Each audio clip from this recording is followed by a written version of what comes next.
I wanted to show you one more texture that I'm going to bring in. This happens to be one that has some things that I don't want in it, but otherwise it meets all my criteria.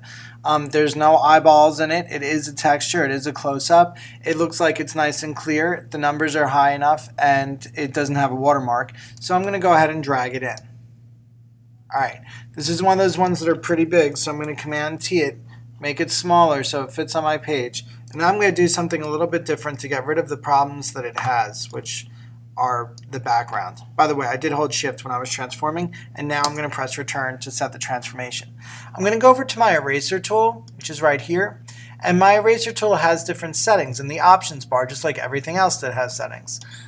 So I'm going to make the size looks good for what I want. I'm going to make the hardness 0, and I'm going to show you why. When I'm erasing the stuff that I don't want, you can see that this low hardness makes it so that it's kind of got like an edge to it that's really soft.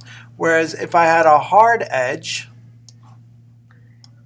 you'd see like the line from where I'm erasing. So you can see that this area, it looks like I cut it with a knife or scissors, whereas like the other one is nice and soft.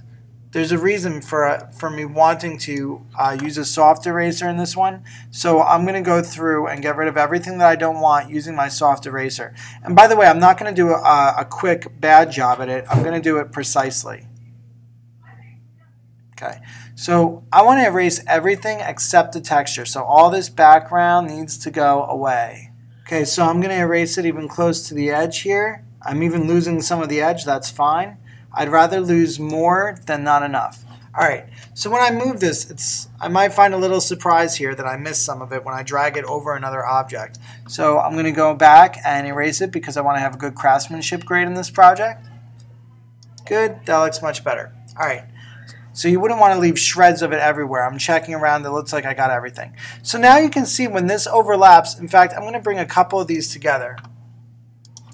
You can see when I overlap these images now that they're kind of like blending into each other, and that's the effect that we want. If we wanted to do this with magazines and have it look like everything is cut out, then I would have given you magazines, but we have the magic of Photoshop, which will allow things look like they're transitioning into other things, which will really make some cool aspects to this project. So I wanted to show you how I do that.